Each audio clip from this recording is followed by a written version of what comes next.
has expired. The chair now recognizes the gentleman from Colorado, Mr. Tipton, for 5 minutes.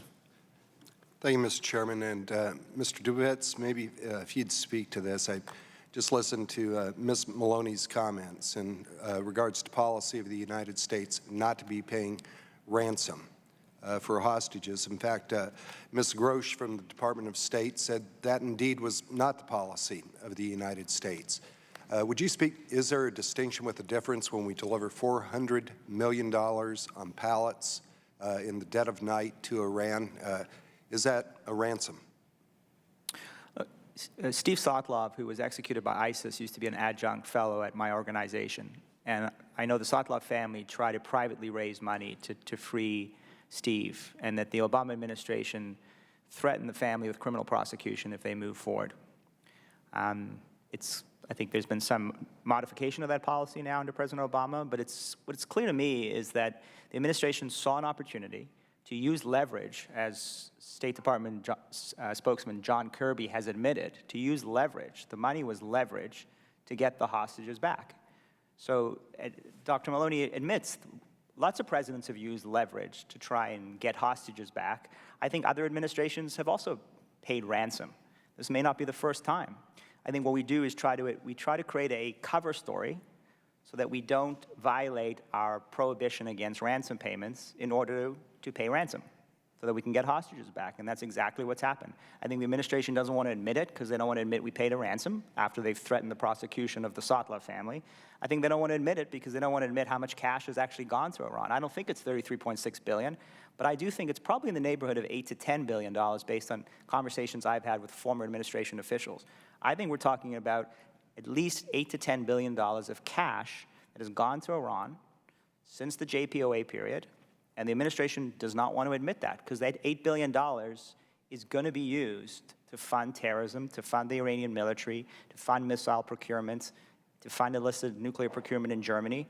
And there's no way that our intelligence community, once it's in cash, can trace and to figure out and confirm that that money is actually being used for economic development and not for malign activities. Would you maybe expand just a little bit, because when we listened to Mr. Bachmeier and he said a desire to be able to conclude all of our lines of effort, effectively it falls in with what you just described. What's going to be the outcome with other rogue nations when they're now looking at the United States, given what we know now and daylight being shown on this administration's policies, this administration's actions in delivering cash to Iran? What can we expect out of other rogue players? Look, the Iranians have been taking American hostages for decades. American presidents have been trying to get hostages back. Fictions have been created in order to pay ransom payments to the Iranians in order to get those hostages back. We've seen another situation with this, where a fiction has been created to try and pay a ransom. If I were the Iranians, I would do exactly what they're doing now. They're taking more hostages. If I were other rogue actors, my inference from all of this would be the Obama administration pays ransoms. And so I'm going to take more hostages. They'll create some elaborate fiction to pretend that they're not, but I'm going to take more hostages in order to get hundreds of millions, if not billions of dollars back from the United States. I mean, that would be my interpretation if I were a rogue actor.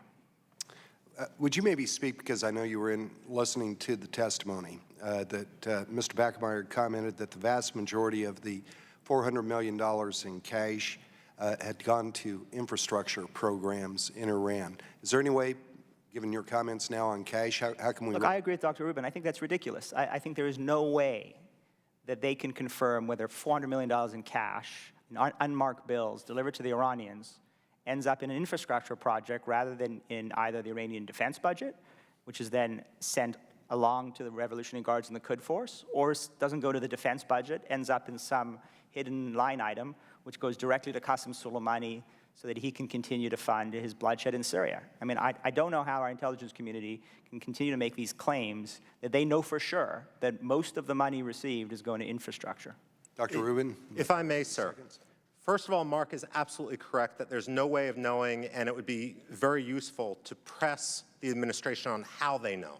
Second of all, remember that Khatam al-Anbiya, which is the economic wing of the Islamic Revolutionary Guard Corps, according to some estimates, dominates up to 40% of the Iranian economy, including major infrastructure projects.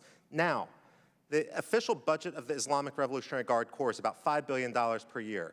If you factor in the cross-Persian Gulf smuggling, you add another $11 or $12 billion per year.